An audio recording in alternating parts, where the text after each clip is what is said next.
ያው ኦርቶዶክስ ቤተክርስቲያን ይሄን ዘምሪልን ምናምን የሚል ወረቀት ይልካሉ በፊት።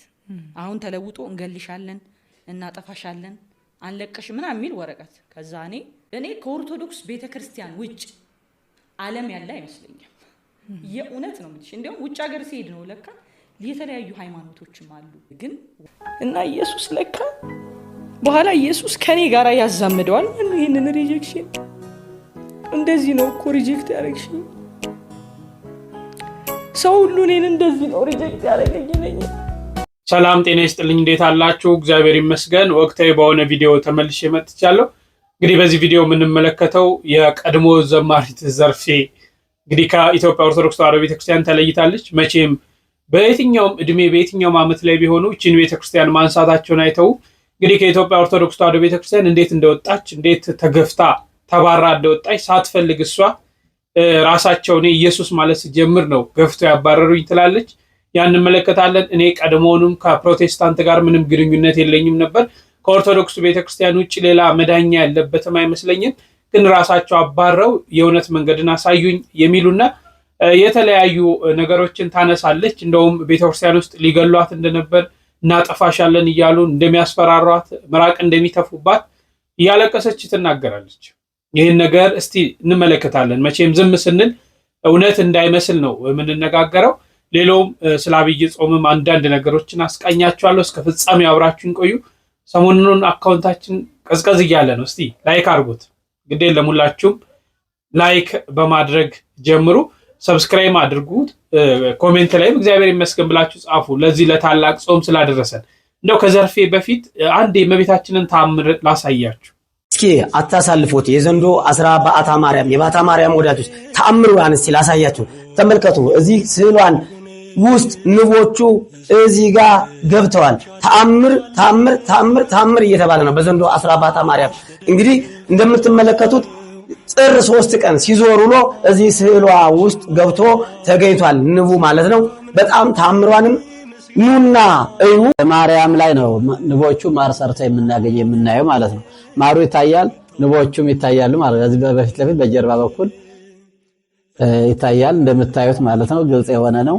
ይህንን ገቢረ ተአምራት እግዚአብሔር ጾ ድንቅ ስራ መታችሁ እንድታዩና አይታችሁ እንድትመሰክሩ መንፈሳዊ ጥሪያችን እናስተላልፋለን። ንዋ ያለባት ንዋ የሰፈረባት ስዕል ነው አሁን እያየን ያለን ማለት ነው።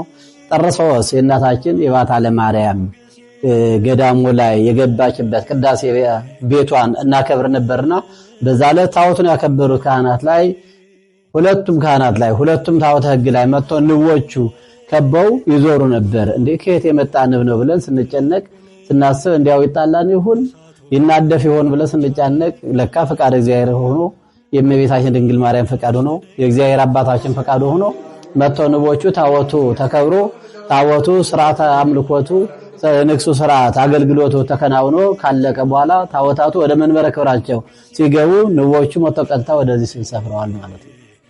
አሁን የምንገኘው እያየን ያለንበት ምስለ ፍቁር ወልዳ ስላድኗ እመቤታችን ስዕል ላይ ንቦቹ ሰፍረው በእውነት በጣም ነው የሚገርመው። እንግዲህ እንደተመለከታችሁት ነው። አሁን ይሄ ተረት የሚመስላቸው ሰዎች አሉ፣ ዋዛ ፈዛዛ ቀልድ የሚመስላቸው ሰዎች አሉ። አይታችኋል። የእመቤታችን ቅድስት ድንግል ማርያም ስዕሏ ነው፣ ከጀርባ ንቦች አርፎ ማር ነው እዛ ላይ። እንግዲህ ይሄ እንዴት ይሆናል ብላችሁ ታስባላችሁ? መቼም ይሄን ዝም ብሎ እንደ ተራ ነገርና እኛም ቤት የትም ቦታ እኮ ሊፈጠር የሚችል ነገር ነው ብሎ የሚያስቡ ሰዎች እንዳሉ ተስፋ አደርጋለሁ። ግን ይሄ እንደዛ ነው ብዬ አላስብም። በፍጹም ያ አይደለም። እዚህ ጋር እመቤታችን ልታሳየው የፈለገችው ነገር አለ። እንግዲህ ትልቅ ገቢረ ተአምራት የሚደረግበት ቦታ ነው። ይህ ቦታ እንግዲህ እመቤታችን በእንዲህ አይነት ሁኔታ ልጆቿን ለመማር ለመፈወስ ወደ አምላክ ለማቅረብ ከልጇ ከአምላካችን ለማስታረቅ ትፈልጋለች፣ ትወዳለች። እኛ እንድንጠፋ አትፈልግም። እንዲህ አይነት ተአምራቶች እየታዩ ወደ ቤቱ በስርዓቱና በሕጉ ተመላልሰን ንስሐ ገብተን ብንቀርብ ሁላችንም ድነት እናገኛለንና ይህ በእኛ ዘመን በአሁኑ ሰዓት እንግዲህ ንቦቹ ታቦቱን ሲዞሩ ውለው መጥተው እዚች ስዕሏ ጀርባ ሰፍረው ይሄው ማር እየወጣ ይታያል ማለት ነው። ተመስገን። ይህን እንድናይ ይረዳን ማለት ነው። ይህንን ግን ማይገባቸው ተረት ነው የሚሉ ሰዎች አሉ። እኛ ግን ስለምናምን ከዚህም በላይ ይደረጋል። ተአምር የሚፈልጉ ሰዎች ስላሉ ነው እንጂ በርካታ ነገሮች እንደሚደረጉ እናምናለን። እግዚአብሔር የተመሰገነ ይሁን ይህንን ላሳየን። እሺ እስቲ ወደ ያዝነው አጀንዳ እንመለስ። ወደ ዘርፌ እንሂድና እንዴት ከኦርቶዶክስ ቤት እንደወጣች እንገልሻለን፣ እናጠፋሻለን፣ አንለቅሽም ብለው ሁሉ ምራቅ ሲተፉባት እንደነበረችና ከቤተ ክርስቲያን እንዴት እንደገፈተሯት ስሙ። ያው በኦርቶዶክስ ቤተክርስቲያን ይሄን ዘምሪልን ምናምን የሚል ወረቀት ይልካሉ በፊት።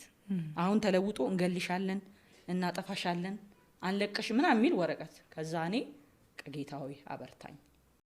ከዛ የሆነው ምንድነው? እኔ ኢየሱስ ስላለው ስደት ጀመረ። እኔ ኢየሱስ ስላለው ስደት ጀመረ። ከዛ በተደጋጋሚ እንደገና ሌላ ጥያቄ መጣ። እንዴ ኦርቶዶክስ ቤተክርስቲያን ይሄንን ያህል መስቀል አንጠልጥላ ኢየሱስ ሲባል ሰዎችን እንታሳደድ ከሆነ ማርያም ሲባል የማይረበሹ ከሆነ ችግር አለ ማለት ነው የሚል ደግሞ ሌላ ጥያቄ። ለምንድን ነው ኢየሱስን አይደለም ወይ የምናመልከው? በቅንነት ነው። እኔ የእውነት ኢየሱስን አይደል ወይ እቺ ቤተክርስቲያን የምታመልከው? ታዲያ ለምንድን ነው ኢየሱስ ሲባል ሰዎች የሚቆጡ የሚሉ ጥያቄዎች ወደ ውስጤ በጣም እየበዙ መጡ። ደግሞም እያስመሰከሩልኝ መጡ። ማርያም ስትይ ቅዱሳን ስትይ በጣም ደስ ይላቸዋል። በመዝሙርሽ መሃል እንግዲህ አምላክ ነው አይደለም? ዋና ነው አይደል? ከሱ በላይ ማን አለ? ኢየሱስ ስትይ ግን አንቺ ጴንጤ ሆንሽ እንዴ እስከ መባል ደረጃ እየደረሰ ተመጣ ማለት ነው። ከዛ በኋላ ስደቱ እየበዛ እኔም ደግሞ ኢየሱስ ላይ ሙጭጭ እያልኩ የገባኝ አንድ ነገር አለ። ስለዚህ ኢየሱስን ልተው አልችልም። የህይወቴ መሰረት፣ የመዳኔ መሰረት፣ አጠቃላይ የክርስትና ፋውንዴሽን ኢየሱስ ስለሆነ እሱን ትቶ ህይወት የለም። የዘላለም ህይወት የሚባል ስለሌለ እኔ ይሄን እየተረዳሁ ከመጣሁኝ በኋላ በቃ ግጭት እየተፈጠረ መጣ ማለት ነው። የሆነ ቦታ ስጋበዝ ይጮሃሉ። ለምሳሌ እዚህ ናዝሬት ስላሴ ቤተክርስቲያን ጋብዘውኝ ሄጄ ነበር በማገለግልበት ወቅት። በቃ እኔ እየዘመርኩ ነው እንግዲህ የኔ ናርዶስ እያልኩ ነው። ከዛ ተነስተው መጡ። መጀመሪያ እንገልሻለን ምናምን የሚል ወረቀት ይመጣል። ያው በኦርቶዶክስ ቤተክርስቲያን ይሄን ዘምሪልን ምናምን የሚል ወረቀት ይልካሉ በፊት። አሁን ተለውጦ እንገልሻለን፣ እናጠፋሻለን፣ አንለቅሽም ምናምን የሚል ወረቀት። ከዛ እኔ ጌታ ሆይ አበርታኝ፣ ልቤን አጠንክራልኩ ማለት ነው። ከዛ የኔ ናርዶስ ማለት ሲጀምር ሞንታርቦ ነው፣ 459 ሞንታርቦ ነው። ብዙ ጊዜ በፊት አይተሽ ከሆነ እሱን ሄደው ነቀሉት ማለት ነው። ከዛ እኔ ድምጽ አልባ ሆንኩኝ። ከዛ ወጡና መዝም ለማርያም ማለት ጀመሩ። ቸርቹ ድብልቅልቁ ወጣ ማለት ነው። ከዛ በኋላ እኔን ሸፍነው ድንጋይ እየወረወሩ ህፃናት ልጆች፣ እውነቴን ነው የምልሽ፣ ምራቅ እየተፉ እኔ እንዲህ አይነት ጥላቻ ይቻላል። ከዛ ግቢ ወጣሁ ማለት ነው። እና በተደጋጋሚ እንደዚህ አይነት ነገሮች እየበዙ መጡ። ለምሳሌ ዋሽንግተን ዲሲ እኔም ያመንኩትን ነገር ከመናገር ወደ ኋላ አልልም። እና በየአቅጣጫው ስደቶች፣ መገፋቶች በቃ በተወሰኑ ነበር የጀመረው። መጀመሪያ ለቤተ ክርስቲያኗ ተቆርቋሪ ነን በሚሉ ሰዎች የተጀመረው ነገር እያደገ እኛን እየገፋን እያወጣን እኛም ለመውጣት ሳናስብ ሳንፈልግ ያለ እቅዳችን ግን እየገፉ አወጡን ማለት ነው። ከዛ እኔ አሜሪካን ሀገር ነበርኩኝ። ያው ለመጨረሻ ጊዜ በአሜሪካው ሲኖዶስ አሜሪካን ሀገር ስለነበር ማገለግለው ኦፊሻሊ ውግዘት ደረሰብኝ ማለት ነው። ኦፊሻል እንግዲህ ቁጭ ብለው አባቶች ብዙ ጊዜ ሰው የሚወገዘው የዶግማቲክ ነገር ላይ ነበረ የሚሰብኩ ሰዎች ነበሩና ከዛ በኋላ ግን ኦፊሻሊ ሲኖዶሱ ቁጭ ብሎ እንግዲህ መርዟን ልትረጭብን ነው የመጣችው። በደንብ አስተውሉ። እዚህ ጋር ኢየሱስ ሲባል የምትቆጣ ኢየሱስ ሲባል የምትናደድ ቤተክርስቲያን የለችም። ምክንያቱም መሰረቷም ጉልላቷ ኢየሱስ ክርስቶስ ነው። የዚህች ቤተክርስቲያን ማለት ነው መሰረቷም ጉልላቷም ዛሬም ትላንትም ወደፊትም ይህች ቤተክርስቲያን የምታመልከው ኢየሱስ ክርስቶስን ነው።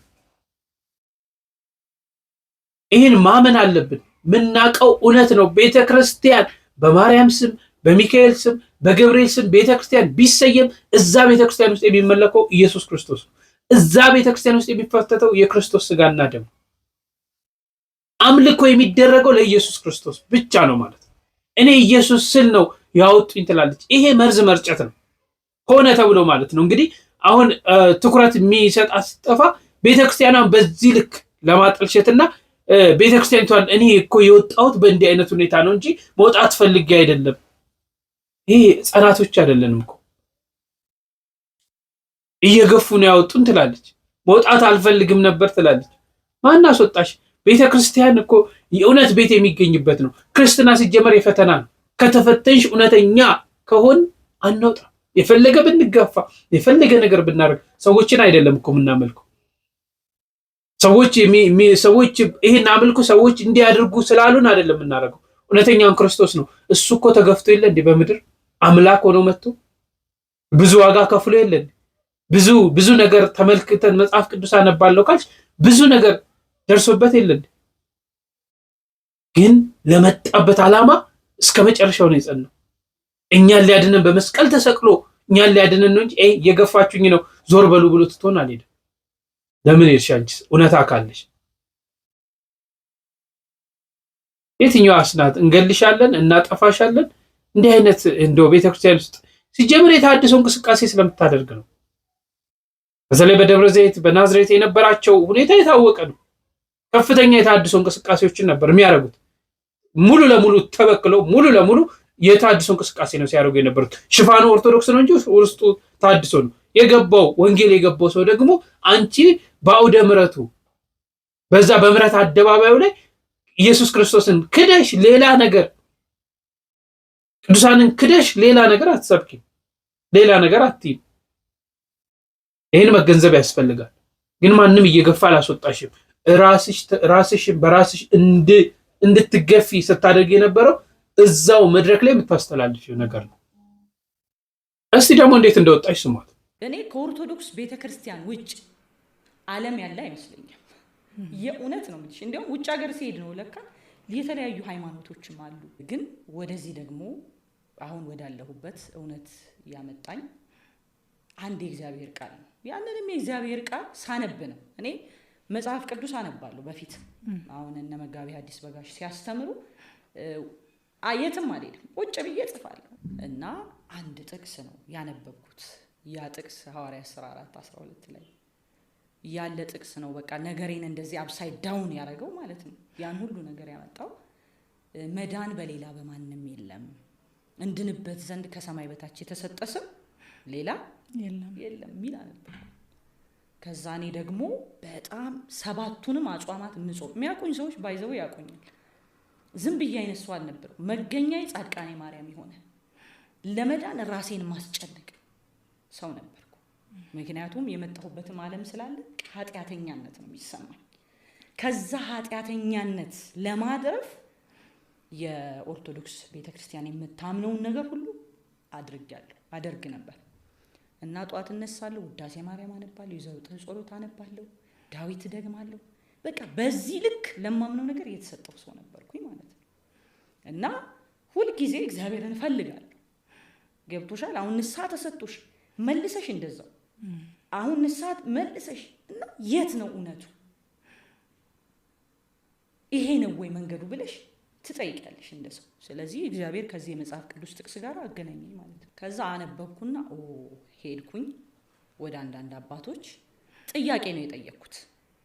እኔ ከኦርቶዶክስ ቤተክርስቲያን ውጭ ዓለም ያለ አይመስለኝም። የእውነት ነው የምልሽ። እንዲያውም ውጭ ሀገር ሲሄድ ነው ለካ የተለያዩ ሃይማኖቶችም አሉ የሚል አስተሳሰብ ውስጥ የገባው። ሰው በኦርቶዶክስ ቤተክርስቲያን ካልሆነ በስተቀር ሲኦል ነው የሚገባው ብዬ እማምን ሰው ነበርኩ ለምሳሌ ማለት ነው። ስለዚህ ጥያቄ ነው ለመውጣት አስቀድሞ ሰዎች አግኝተውኝ የሆኑ ሰዎች መስክረውልኝ ምናምን ሳይሆን እቺ የመጽሐፍ ቅዱስ ጥቅስ ናት እኔ ውስጥ ልዩነት ያመጣችሁ ማለት ነው። ስለዚህ መጠየቅ ጀመርኩ። ለመውጣት አይደለም መልስ ለማግኘት። ከዛ በኋላ ሄድኩኝና የማውቃቸውን ሰዎች ጠየቅኩ። ያው አገልጋይ እንደመሆን ይመጣል ብዙ ሰዎች ጋር ስለምገናኝ ብዙ አገልጋዮች አባቶችም ጋር ስለምገናኝ መጠየቅ ጀመርኩ። መዳን በሌላ በማንም የለም ይላል የመጽሐፍ ቅዱስ። የኛ ቤተክርስቲያን ደግሞ በቅዱሳን አማላጅነት፣ በማርያም አማላጅነት፣ በጻድቃን አማላጅነት አልፎ ደግሞ ሲሄድ ደግሞ ሰው ሲሞት በፍህታትም ይድናል ትላለች። የቱ ነው እውነቱ የሚል ጥያቄ ነበር ያቀረብኩት። የእውነት ይሄ ሁሉ ነገር ይመጣል፣ ስደት ይመጣል፣ መከራ ይመጣል ብዬ አስቤ አልነበር። እኔ ለመጣው ጥያቄ መልስ አግኝቼ ለመቀጠል የኔ ሐሳብ ማለት ነው። ከዛ የመጣልኝ መልስ ግን ዝም በይ የሚል ነው። ምንድነው ተሐድሶሽ እንዴ ምናምን አሉኝ ማለት ነው። ሲሉኝ ተሐድሶ ምንድን በጣም ሩቅ ነኝ እኔ ባይዘው ለእንደ አይነት ተሐድሶ ምንድን ነው አልኳቸው። ምንድን ነው ተሐድሶ? ኧረ ዝም በይ ተሐድሶ ምናምን በቃ ተጀመረ ማለት ነው። ከዛ አሁንም ጥያቄው ውስጤ ሊያሳርፈው አልቻለም። ስለዚህ መጀመሪያ እኔ እንድድን ጥያቄ መሰረት የሆነኝ የእግዚአብሔር ቃል ይሄ ነው ማለት ነው። ለካ ሰዎች ወደ እግዚአብሔር መንግስት የሚደርሱት በኢየሱስ ክርስቶስ ቤዛነት በኩል ነው እንጂ በማንም አማላጅ ማንም አማልዶ እንዳልሆነ ደረስኩበት። ምክንያቱም በብሉይ ኪዳንም ታውቂያለሽ አንቺ፣ በአዲስ ኪዳንም በጣም ቅዱሳን የተባሉ በእግዚአብሔር ፊት የተመሰከረላቸው ቅዱስ ሰዎች ነበሩ። ታዲያ እንደዛ ከሆነ በቅዱሳን የምንድን ከሆነ በጻድቃን የምንድን ከሆነ እኮ በጣም ጃይንት የሆኑ ሰዎች ከእግዚአብሔር ጋር ያወሩ የተነጋገሩ እነ ሙሴን የሚያህሉ ሰዎች ነበሩ። ለምን አላደኑ? ስለዚህ የኢየሱስ መምጣት ምንድን ነው ፋይዳው? የኢየሱስ በመስቀል መሰቀል፣ ያን ሁሉ መከራ ማየት፣ በዛ ሁሉ ምጥ ውስጥ ማለፍ ምንድን ነው ፋይዳው የሚል ደግሞ ጥያቄ ወደ አይምሮ ይመጣ ማለት ነው።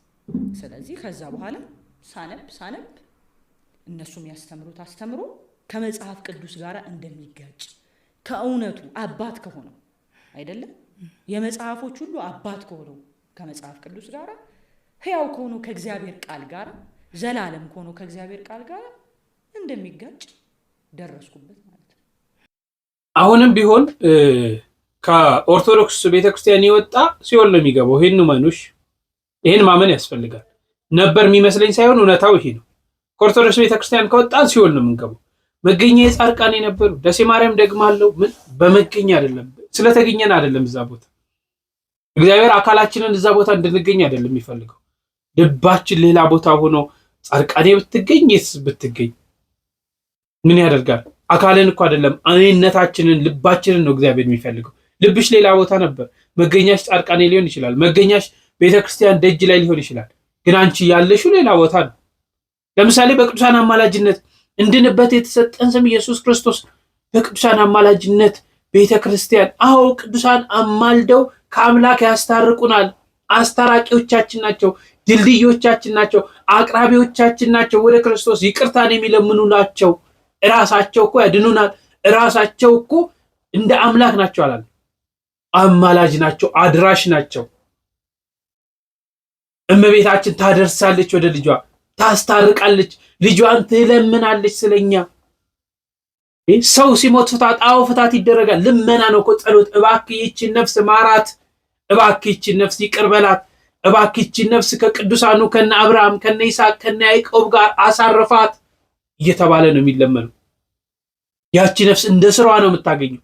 በሰራችሁ ስራ፣ በሰራችሁ በጎ ምግባር፣ በነበረችበት በህይወት ምድር ላይ በተመላለሰችው ጊዜ የሰራችውን ነገር ታገኛለች ወደ ሰማይ ስትሄድ። ግን ቤተክርስቲያን ለዛች ነፍስ ትጸልያለች እኮ ነው። አምላክ ሆይ ማሪ ይቅር በል ብላ ትጸልያለች።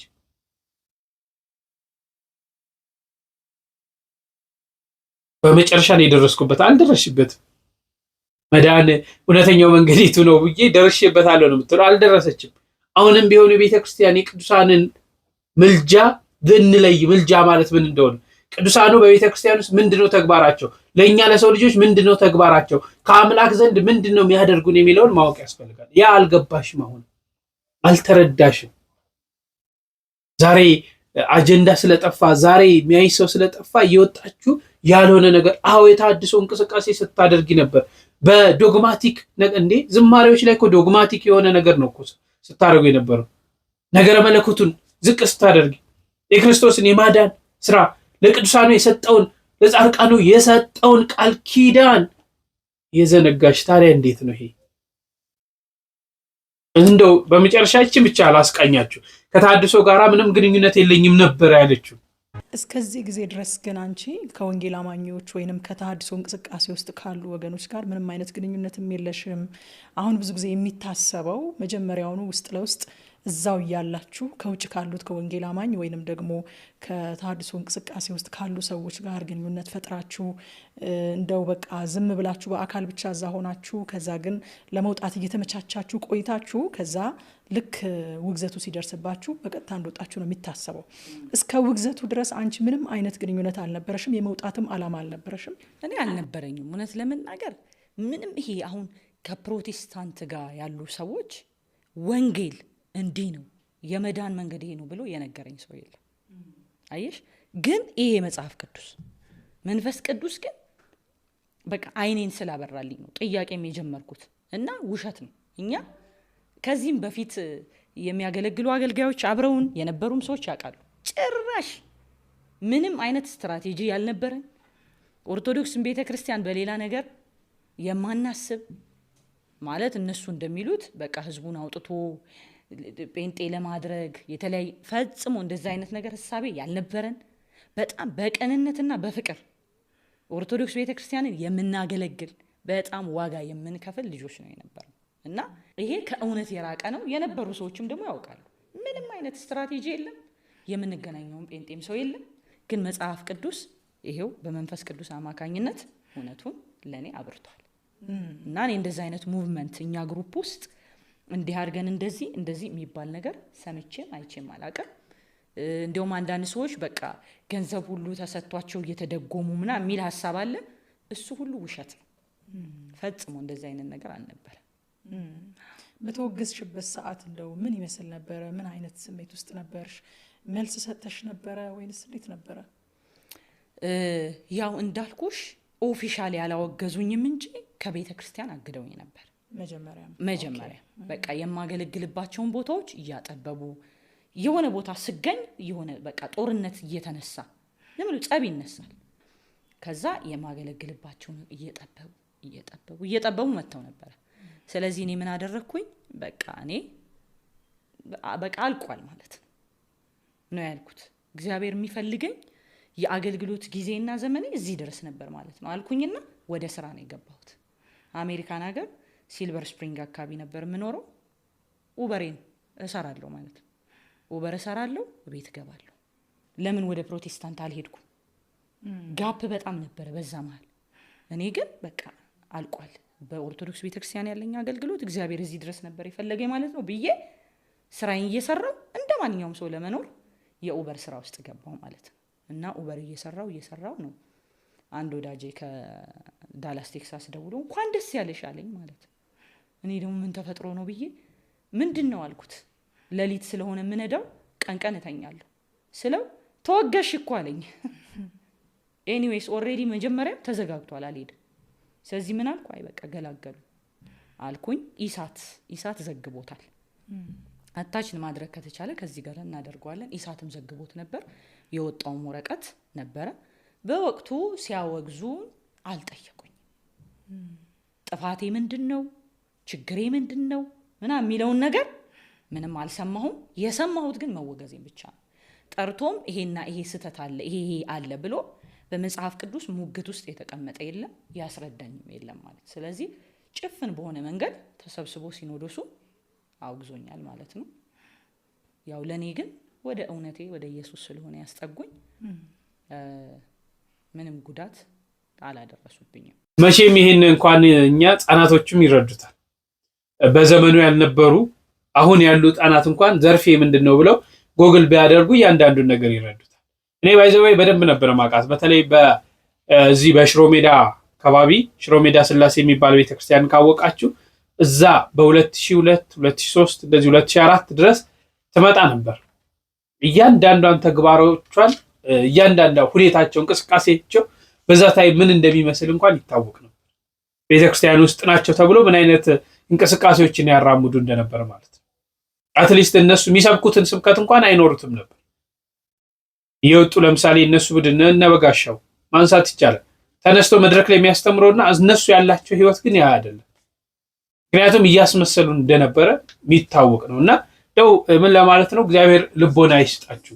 እቺ ቤተክርስቲያን ግን ማንንም የምትገፋ አይደለች። ማንንም ገፍታ አላስወጣች። ስራችንና ተግባራችን ክደታችን ነው ገፍቶ ያስወጣ። ሁልጊዜ ማመን ያስፈልጋል። እናንተ ከቤተክርስቲያኗ ስለሄዳችሁ ምንም ይጎልባችሁ ነገር የለም። ቤተክርስቲያኒቷ ምንም ይጎልባት ነገር የለም። እናንተ ግን ብዙ ነገር ጎደለባችሁ። እንደው ዘርፍ ያለችበትን ቀድሞ በቤተክርስቲያን ውስጥ ያለችበትና አሁን ያለችበትን ሁኔታ አይታችሁ እንኳን ምን አይነት የእግዚአብሔር መንፈስ የቱ ጋር እንዳለ ማወቅ ይቻላል። እግዚአብሔር ልቦናሽን ያብራው።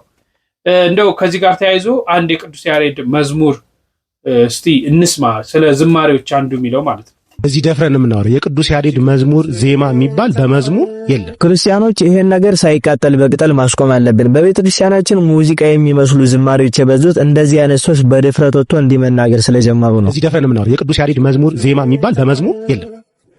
ምንም የሚዘምረው በሀገራዊ ሀገረኛ የዜማ ቅኝት እንጂ የምንዘምረው በቅዱስ ያሬድ የዜማ ስልቶች የሚዘምር ዘማሪ እንደው አሁን በጥናት ደረጃ እኔ እዚህ ላይ ነው ሙሉ ደስ ይለኛል ቢገኝ።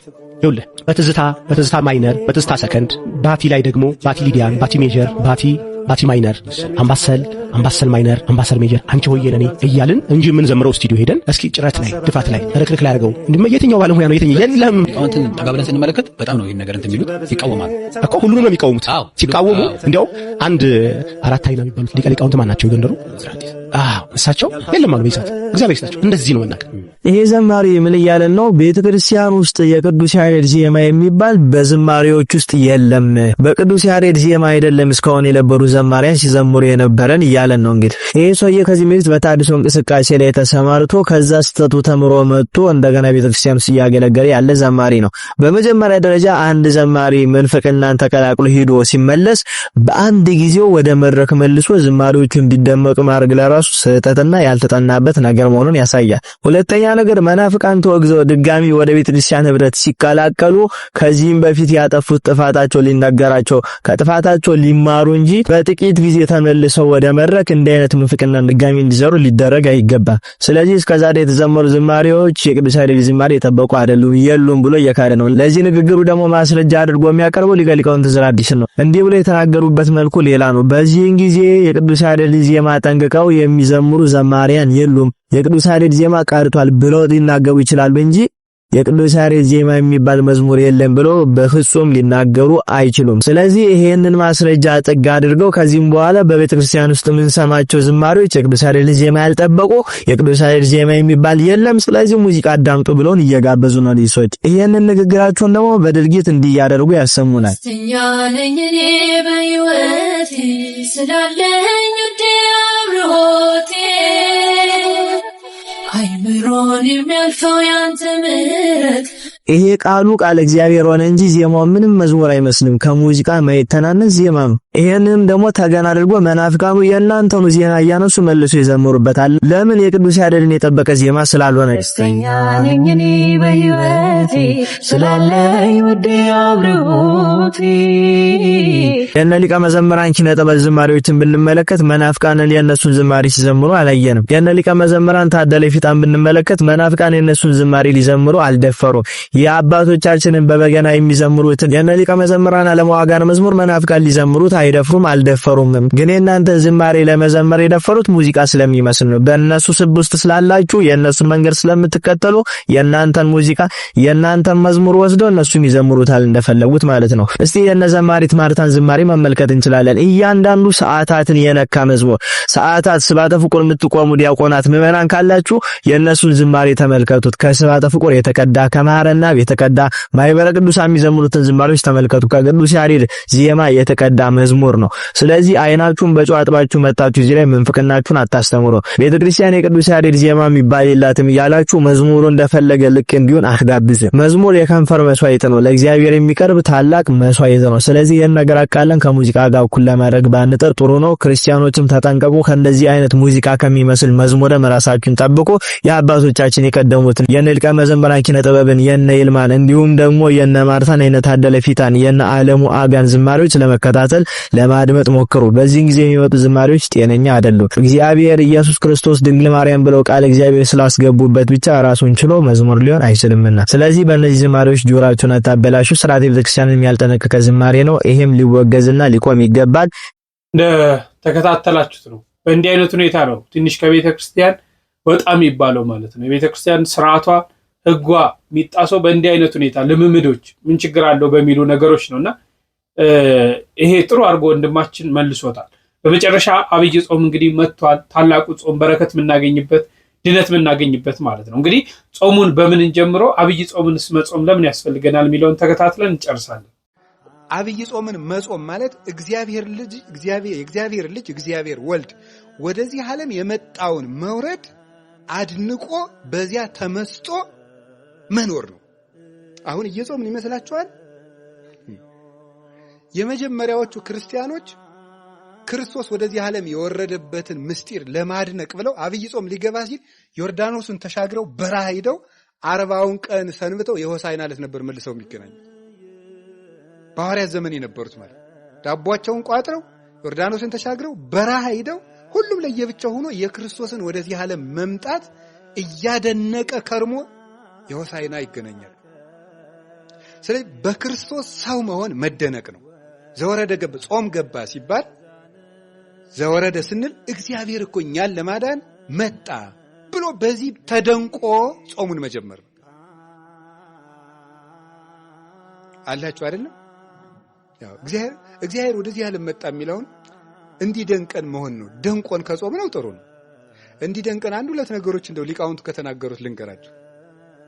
እስቲ እግዚአብሔር ወልድ ወደዚህ ዓለም መምጣቱን ይዘን መደነቅ እና እዚያ ጋር የምናደርገዋል። አሁን በዘወረደ ሳምንት ማድረግ ያለብን ነገሮች አሉ።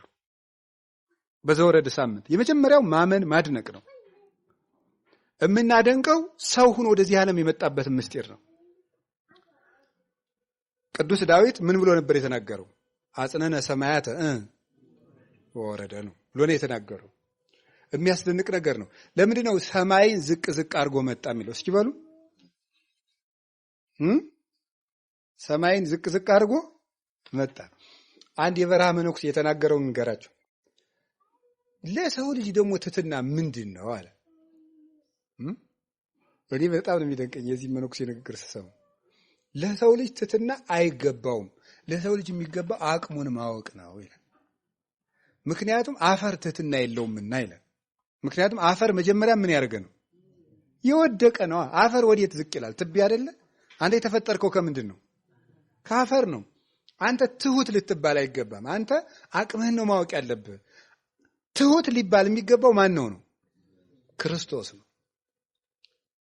ካለ ማንነቱ ወደማይመጥነው የመጣ እሱ ነው። እኛ ሁሉ ነገር ዝቅ ብንል ይመጥነናል፣ መጠናችን ነው። ብንሰደብ መጠናችን ነው።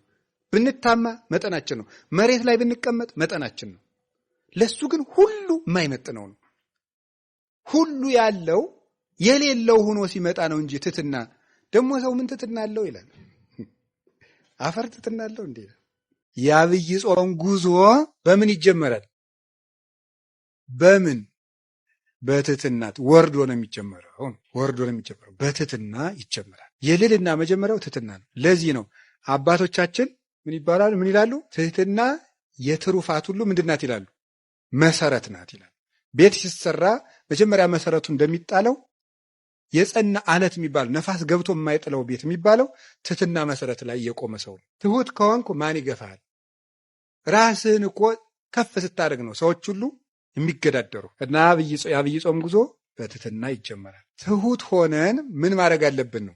ጾማችን ከሌላው ጾም የተለየ ንጹህ መሆን አለበት። አሁን ቀጥሎ በሁለተኛው ሳምንት የሚመጣው ምንድነው? ንጽህና ነው። በመጀመሪያው ሳምንት ትሕትና ነው የሚመጣው። በሁለተኛው ሳምንት ንጽህና ነው። ንጹህ መሆን ራስን ማንጻት። ራሳችን እንዴት እንደምናነጻቸው ራሱ ነግሮናል። ሶበ ትጸውሙ ኢትኩኑ ከመ መደለዋን እስመ እሙንቱ ይትመጸለው ወይቈጽሩ ገጾሙ ከመ ያእምር ሰብእ ከመ ጾሙ። ስትጾሙ እንደነማን አትሁኑ ነው ያለ? እንደ ግብዞች አትሁኑ። እነሱ ሰው እንደ ጾሙ ያውቅላቸው ዘንድ ፊታቸውን አጠውልገው ምን ይላሉ? ይታያሉና ነው። አንትሙሶ ሶበ ትጸውሙ ቅብኡ ርእሰክሙ ወሕጽቡ ገጸክሙ ከመ ያእምር ሰብእ ከመ ጾምክሙ። እናንተ ግን ስትጾሙ አለ ምን አድርጉ አለ? ራሳችሁን ተቀቡ፣ ፊታችሁን ታጠቡ፣ እንደዚህ አድርጋችሁ ጹሙ ነው። ሰው እንደ ጾማችሁ እንዳያውቅ ዘእንበለ አቡክሙ ዘበሰማያት ማእምረ ኅቡዓት፣ የተሰወረውን የሚያውቅ ከአባታችሁ በቀር ማንም እንዳያውቅባችሁ ራሳችሁን ተቀቡ፣ ፊታችሁ ታጠቡ።